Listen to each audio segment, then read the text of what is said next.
Welcome to the daily update, where I'll go over the action in the market for Wednesday, September 25th, and then we'll see how things look for Thursday, September 26th. Well, we had a down day. Now, that's not all that negative in and of itself, and we haven't seen a real big change. But one of the major indicators that we look at has now turned over negative, and I'll go through that. That's the McClellan oscillator. And when it goes negative, that starts to turn the summation index down, both for the S&P and for the NYSE. So we're just seeing little bits and pieces here. We could have an up day on Thursday. It could take care of all that. But at the same time, we can only go with what we're looking at right now. So we just want to be aware of these things, but we're not seeing really any other confirmation yet of things turning weaker. Before I get started, please know that there is a thing called the SPXInvesting Program. I'm still making additional posts to that, even though I've been traveling lately. You get early access to the videos as well as other courses that will be rolled out. It's currently free. It won't be free forever, but feel free to check that out and just see if it's something that is of interest to you. You also get early access to the daily video and weekly videos. The daily video is the real foundation of the analysis and commentary that I do, where all of the videos around the outside are weekly videos, and they're meant to feed into the daily video. All right, let's go back and talk about what happened right at the open. We didn't gap higher, but we did move up right after the open, and prices initially rose before declining back below the unchanged level. We just kind of went up and then came down. We really didn't hit any kind of a significant overhead resistance level. As the day went on, we kept going down. We fell negative and we declined down below the daily pivot at 57.22. Then we kind of stabilized right around the daily pivot. We chopped sideways and we closed right at the daily pivot. So we were down 0.19%, not anything too significant on a percentage basis. We were still below average with volume. And we are still positive in the short, intermediate, and long term. But we're seeing some warning signs that could, as I said, be taken care of with the solid up day. Or is this going to feed into things looking more negative? And we're going to get the big latest reading on inflation in Friday's session with the core PCE. Interest rates have been going back up now because they were just falling. And that could be putting some pressure on stocks as well. We have to understand the context. Why are interest rates coming down? Because the Fed is lowering rates. That's usually more positive for small and mid caps. It's also positive for the large caps, not as significant, but we still like to keep an eye on the relationship between interest rates and stocks. And then the geopolitical things going on, specifically right now, what's happening in Israel. There's been an escalation, mainly in northern Israel and into Lebanon, that personally I'm keeping a pretty close eye on right now, since I tend to be in this area right now. Okay, so China did cut rates. I tried to mention this and didn't quite get it out right yesterday with briefing.com. That's where I go to get one of the summations of, okay, this is what happened during the day in case I missed something along the way. They must be having a different person who's writing up this recap each day, because they're really focusing on China right now, where usually it doesn't even get mentioned at the briefing.com summary. But they cut rates, and that's helping some of the companies that do business with China in the US, because like Nvidia had a pretty good day, and that could end up giving some support to some US stocks that do business in that area. We still have this confirmed Hindenburg omen. We're not really seeing things falling apart yet, but it is still on the books, and it will probably be there for a while. And we'll have to see if we see some weakness, either seasonally, which we're in a seasonally weak time right now, and the Hindenburg omen together. Is that going to lead to something? So far, nothing too significant other than a down day and a little bit of weakness with our charts. But we're just going to see if that starts to develop into something more. On a short-term basis, we still have positive readings, extreme positive readings with the Stochh RSI, Williams percent R, The CCI 20, the 14 is not on there right now. The slope oscillator and the stochastics. Intermediate term, the CMB composite. It's been on this list for a number of days now. One of the areas of the PMO studies is extreme. The Sean trend meter has been going sideways, but it's going sideways in extreme positive territory. The bullish percent index for the S&P, it actually went up. Now that's good, but we're getting pretty high with that indicator. And then the 10-period new highs, new lows average, that's more longer term in the intermediate term. That's still looking extreme positive. And that just suggests that the intermediate to somewhat long term is still looking pretty solid. And we did have the exponential moving average on the S&P. That dropped off the list, but we still have our 150 and 200 period simple moving averages that are on the list. The scenario has not changed that we're going with right now, that the Fed has cut rates, because it seems like having a soft landing is possible. And that's pretty much what the market's doing for right now. The dollar was up, and that could have put some pressure on stocks, and interest rates were also up. We jumped kind of significant here. We had been at 3.73% with the 10-year yield. We jumped to 3.78%. The 10 to the 3-month is still inverted. The 10 to the 2-year is still uninverted, or back to being regular again. We did tick up a notch with sentiment.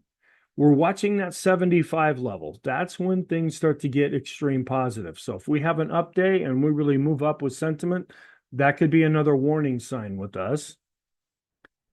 And we're now seeing a confirmed trend. The ADX has crossed above 20, and it's above its moving average, and the green line is on top. So this is a confirmed positive trend. With the down day, the bias is negative. That's usually what I mean by bias. Did we have an up day or a down day? Where the momentum is the last 2, 3, 4, 5, kind of a chunk of days taken together, we still remain positive overall with the momentum. So we did get the weekly chart or weekly version of the MBA Mortgage Applications Index, and I do have a chart to show you. It went up 11% on a week-over-week basis. So folks like this idea that interest rates are going down and they're finding it a good time to get a mortgage. So there was a 20% increase in refinancing and a 1% increase in purchasing. So a lot of folks they got in at higher rates. Rates are coming down. They can refinance for a lower rate. New home sales came in stronger than expected at 716,000. They expected 695,000, but down from the 751,000 we saw last time. So here is the weekly mortgages that we look at. We're still up, but down from the previous week. And here is the new home sales, where they actually, on a year-over-year seasonally adjusted basis, it did come down a little bit, but we're still looking pretty healthy with this overall. Then Isabel Net, this is the real S&P 500. Now, when you see the word real, that means they're taking inflation into account. So that comes up with a different calculation, and it's a deviation from exponential growth here. And that's really ultimately what drives stock prices, are earnings. And are they growing? If earnings are getting higher, stocks go up. If earnings are getting lower, stocks go down. And so we look at this over a period of time where we're really close to all-time highs here with the S&P, but we haven't surpassed this previous high that was set during the stimulus surge. That's when all the money was coming from, just diving into the markets here. It's still looking pretty healthy though. Then we look at no month has less new highs than September. Okay, so if we look at September here, 79, but that's lower than all of the other months when you take them all together, going back to 1950. Here is a daily chart of the S&P, just charted up in a little bit different way than how I see things. And they're looking at some potential overhead resistance here at 59.30. If we even get to that level, 61.80, they're projecting it out. We do have some support right around the 56.70 level or so to about 56.15. And then if we really start to go down, we'll be watching the 5,400 level right around there. They chart this up with a cup and handle, which tends to be positive. I don't rely as heavily on chart patterns. That's one way I'm different than a lot of other people that use technical analysis. And my personal opinion is that flat lines are more powerful than slanted lines, and curvy lines like a cup and handle, they're even less dependable. That's just what I found in my own experience over time. Excuse me there. Okay, then strong inflows over the last few months are typical of up cycles. We're just seeing a lot of money going into the market currently. Not a real surprise there. This is something that we've seen this divergence here for a while, where the purple line is the S&P 500, right near all-time highs. And then the truck tonnage index, where it is flattened out. Now it's still going up and it's not really going down, but you can see going back to about 2000, well, really all the way to the beginning of the chart, these two tend to not get very far apart from each other. But right about around the time of 2020 with the COVID lockdowns, that's where we saw a real divergence here. You could take it as positive since we're holding up and actually increasing in the latest reading. You could take this as negative since we're tending to negatively diverge. Then the buybacks, we keep a close eye on this. These are off of historical highs in June, still very high, but down from what we were seeing earlier in the year. And then we're seeing a lot of money going into the market. That is the light blue area here, and most of it is still going into tech. Not as much as we've seen in the past, but at least a lot of money going in there. Also discretionary. Now, tech, discretionary, these are growth areas. And we would like to see communication doing well. Also, we're seeing a lot of money going into utilities right now, but then we're actually seeing a little bit of money coming out of materials, energy, real estate, and some now coming out of financials. They've had a pretty good run, and we're keeping an eye on the financial sector. And this is looking at another technical analysis chart of a 30-year yield. Now, we focus mainly on the 10-year yield because there was a period of time back in the 90s when in America we did away with the 30-year bond for a while because, hey, we got a balanced budget here. We don't need this long-term debt. Well, it came back. But really, the benchmark is the 10-year yield because every country that we compare to does have a 10-year bond of some sort. And this is just showing how we've been really going down here, but we hit this previous low set back in late 2023, and now we're starting to bounce up off of that. And this could get some traction and go back up. And if interest rates are starting to go up, then that could be more negative for stocks. They have an RSI here, which they're saying here, this set a higher low here. There was a positive divergence here, which would actually be negative because that means interest rates would be going up here. So they're picking that out. And then they're seeing a slight upturn here with the MACD turning over positive. So that could end up putting some pressure on stocks. They do have some lines sloping here that could produce some overhead resistance if we keep going up with the 30-year yield. But I don't follow that one as much. I really only show that, and that's just a few charts in the weekly video. We really follow the 10-year each day. And then this is looking at crude prices is actually going back up. We're still right around that 70 level, and we're watching to see if that's more geopolitical.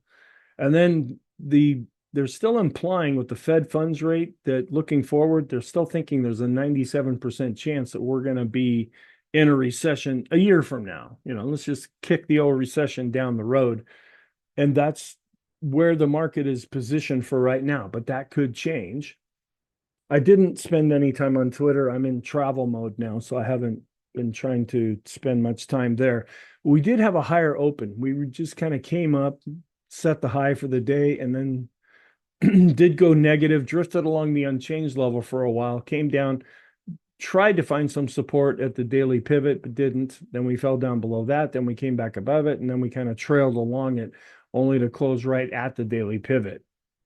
Intraday, not really seeing much of a change. We're up, I think about 0.1, 0.2% with the futures in the initial overnight session. So we'll see if that can carry over into when Europe opens and the cash market opens. This is kind of encouraging. It's still discouraging from the fact that the red line's above the blue line, but the blue line and the red line are getting closer to each other. If the blue line can cross above the red line on this intraday chart, that would be more positive to help stocks go up. That's measuring growth and value. And we're seeing a little bit of an improvement here with the S&P growth to value ratio intraday. It is continuing to go up. We want to see this keep going up to be more positive. And then end of day growth was up where value was down and got hit pretty hard. It was down more for the mid caps, but down less, even though it was still significant. And see the small caps, they get up to that high end of that range and then start selling off. That's what we've seen all in 2024. Okay, so here is the small cap growth to value. It's still in an overall downtrend here, even though it's not necessarily falling apart. It's not showing an awful lot of strength. Mid cap growth to value did show some improvement coming back up to the 50-day moving average here with this ratio. This is encouraging, but we need to see more of this. This is S&P growth to value on an end of day basis. It did have a pretty good day. And we had a pretty good day here. When we look at the growth versus value ETF, we're going up, but we're still in the middle of the rainbow. And discretionary, doing better. This is still an area that's looking okay for right now. And a lot of this has to do with Tesla, where it came down just a little bit. But overall, we have been seeing an improvement here. Large cap growth was up slightly, but not setting another new all-time high, but it's still above all the moving averages. In our trend, we are crossing just barely. We're at 20.24, but we're above 20 now. We're above the moving average, and the green line is on top. So we are now in a confirmed positive trend. Short term, we're looking a little stronger too. We're more above the 20 level, above the moving average, and the green line is also on top. And we're below average with volume, but it's still coming down after that monster reading we saw last Friday from options expiration. We did get the latest reading from Investors Intelligence, came in at 2.29. That's middle point. They're not leaning bullish or bearish right now. We were sideways here with the VIX on a closing basis. And overall, if you look at the bars, we have been declining with the VIX, and that's more positive for stocks. The VIX of the VIX did decline with the bar chart as well as the line chart. And the momentum of the VIX continues to be down, but we're also in this time historically where the VIX goes up. That means stocks are going down. The SKU index coming down from this really high reading that we had, but still in this red area. So the market is still thinking some kind of a big move is on the way. It just hasn't happened yet. And we went up with this fair gauge where we went down slightly with this other fair gauge. So getting a little bit of a contradiction there. We're still going up for the most part when we look at the risk on versus risk off. When this is going up, folks are more risk on. That's positive for the market. And we declined here with the equity put call ratio daily chart. And now we're back to going down where we had turned up. The 5-day is now starting to go down. That's positive. And the 10-day still continues to go down. That's positive. And we're still not showing an awful lot of either an extreme positive or negative reading with the volatility risk premium. So fear is dropping off now. And we did decline with the advanced decline line based on price and volume, but still looking pretty good here above advancing moving averages. We did see more new highs than new lows, and we're going up with the 5-day and the 10-day. So this is an internal measure that we look at. And I do a lot of new highs, new lows studies because that really shows you under the surface the overall strength of the market. And so this is looking pretty good for right now. Accumulation distribution did decline, possibly not as far away from the moving average according to the boom indicator, but the moving average is going up. So this is still positive even though it declined. We declined with the advanced decline ratio, but we're still above zero. So we did come down based on price and came down a lot less here based on volume. And the chicken money flow still looking better. We were concerned about it a week ago. That kind of went off the concern list. Now it's pretty much flat with the red line, but we're still looking okay here with the histogram. We're going to be waiting to see, is this going to start going up or begin to go down and actually turn negative? We ticked down a little bit, but we have been coming back up with the chicken oscillator. And the vortex is actually going up more now with the green line and the red line's going down. That's positive there. And came down just a little bit when we look at the S&P 500 cumulative advanced decline line based on price and our regular, based on price, and then volume, it also came down just slightly, but nothing too drastic, at least right now. The new highs, new lows, we did have a positive reading there. The 50-day moving average is continuing to go up. This is another look at the 50-day moving average, which may be a little easier to read. And this is the 10-day average of the highs, lows for the S&P, getting a very high reading here. Now, you could look at this positive, saying that, yeah, there's good momentum here, but this is a very, very high reading. You can only get to 100, and we're at 98.79 now. So, but it can stay up here when we're having good, solid upward movement. We did decline a little bit more with the NYSE advanced decline line, where the S&P is holding up a little bit better here, but we're not seeing anything all that drastic yet. We came down to the moving average of the cumulative advanced decline line for the NYSE, came down not very much with our regular NYSE advanced decline line. This other NYSE advanced decline line also declined, but still looking pretty solid for right now. The common stock for the NYSE did decline. We also declined based on volume, but nothing all that drastic. We look at the new highs, new lows. This is the daily score here where we're still positive, and looking at the 50 period, it continues to go up. So short term, very short term is a daily chart. This is more intermediate term. It's also still looking good. The 5-period moving average of the highs, lows across the broad market did come down, but still giving us a positive reading. The advanced decline line, we rolled over a bit with the NYSE common stock, S&P mid caps, and small caps were down a little bit more, but we're still above all of the moving averages, and the moving averages are going up. And we look at the ratio between large caps and small caps, we were up about 1% as the market favored large caps. Small caps kind of got hit hard again. Declining, but still above 50 with those stocks in the S&P above their 20-period moving average. Here's our study. We dropped below 70 now. So when we get above 70, that's showing good short-term momentum. The fact that this dropped down means that we've just been slowing down for the time being. We declined, but we're still positive with the stocks above their 50-period moving average. Also declined above, but still positive with those stocks above their 100-day moving average and 200-day moving average. Short-term chart still kind of looks like we're looking a little tired right now. And then on the bottom, you can see where we dropped below the moving average. We came down with the 20, 50, and 200 period moving average. We're not extreme. 80 is here, and we came in at 79.6 for this latest reading. And this is just measured on the S&P, not those stocks inside of the S&P. We're extreme positive with the Stochk RSI, the Williams percent R. We're not extreme with the CCI 14. We're coming down, but still extreme with the CCI 20. The condition of the 20-period moving average, yeah, we declined, but the lines are still going up, and we're still above both lines. So our 20-period moving averages are still looking good, and we're seeing the blue line above the red line. This is showing more strength. The stochastics are extreme in the short, intermediate, and long term. That's a further subdivision of the short-term time frame. And we declined, but we're still positive with the force index. We're coming back into the +2 channel a little bit deeper now on our standard deviations chart. So that's not extreme. And then we look at the balance of power. It did decline, but still above 0. That's positive. Coming down, but just barely extreme, is the CMB composite. The condition of the 50-period moving average, we're still above both lines. Both lines are going up, and we're trying to see the red line crossing above the blue line. That would suggest more short-term momentum. We're positive with the go, no-go still, and we're still up near the highest high value on this chart. The TTM squeeze is starting to come to life again here, and we have the lighter shade of blue here. That's positive. We're still above 0 with the ease of movement. That's positive. We're coming back up slightly here with the Arun. We're still above 0, so it's positive. This is where the warning sign is. The S&P McClellan oscillator has dropped below 0.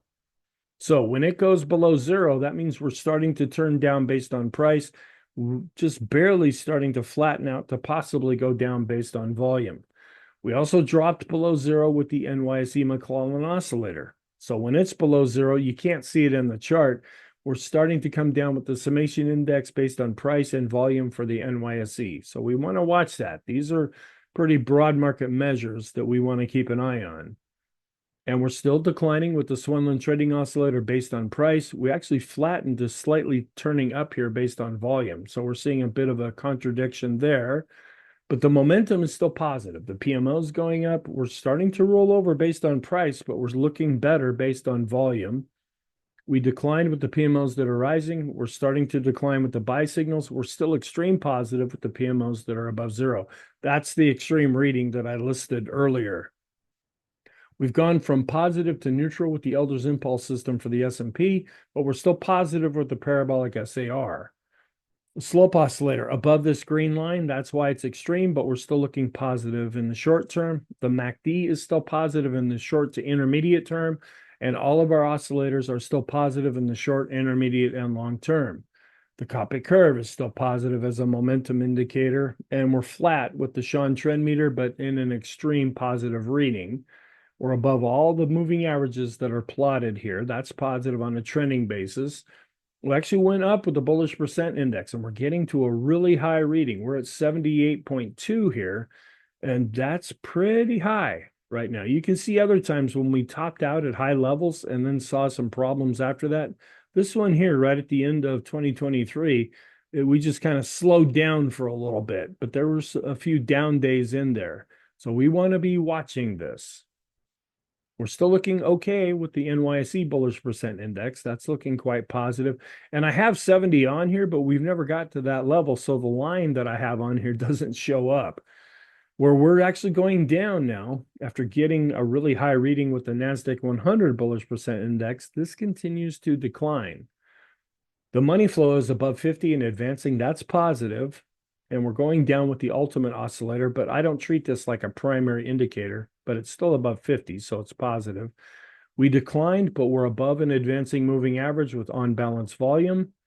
And we rolled over a little bit, but we're still above 50 with the RSI 14. We had become extreme positive with the RSI 9, but now we're working our way off of that. And this is still looking positive. This had been a concern where the red line was coming up to the blue line. Well, now the blue line's starting to go up in the green line, even though it came down. This is looking more positive than it had been a few days ago.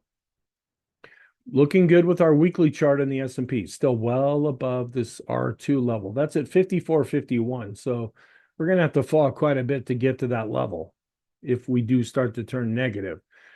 On a trending basis, though, the Heiken Ashi is still positive.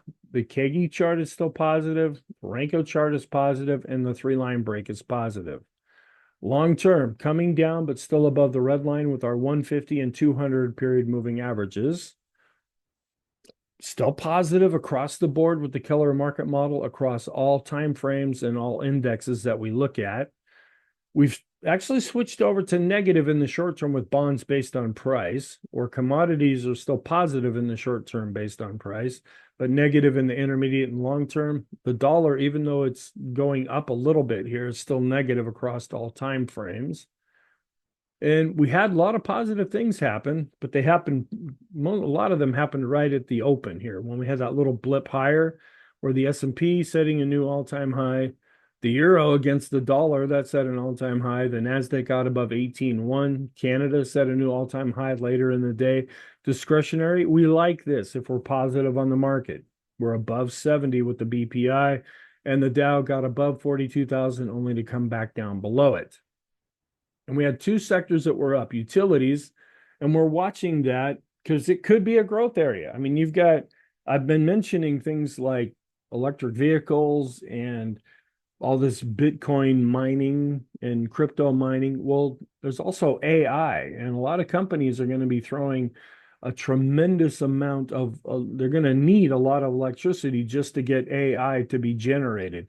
So you could almost put this into a growth area, but typically it's a defensive area. But because they're trying to switch things around, it may end up becoming a growth area more or less, where all of the other sectors ended up being down, with energy being down the most, and then healthcare. That's another defensive area that we've been watching. That was also down.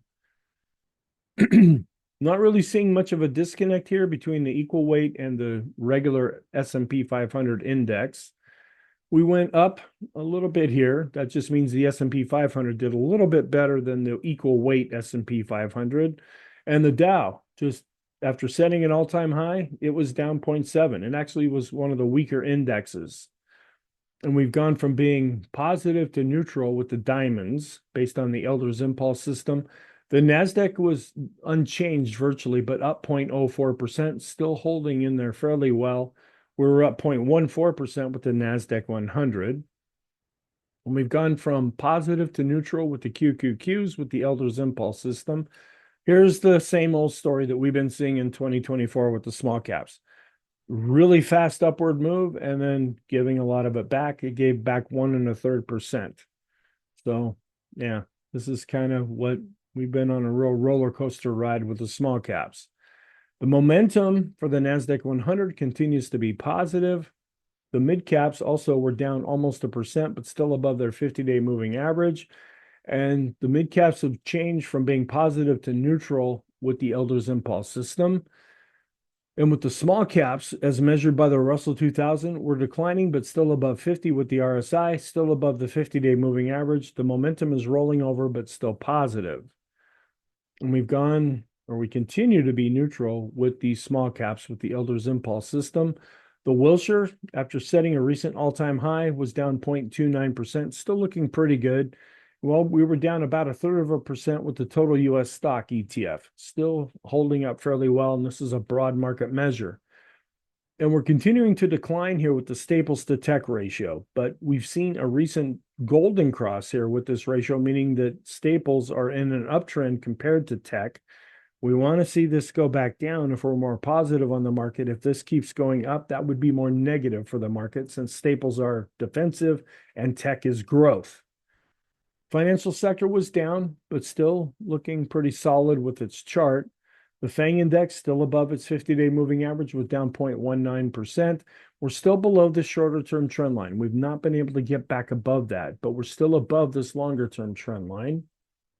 Apple was down 0.44%, but still above its 50-day moving average. Amazon was down 0.75%, still looking pretty solid though. Microsoft was up 0.69%.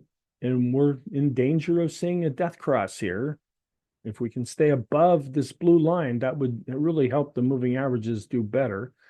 Meta still looking good, just busting out and looking pretty solid these days.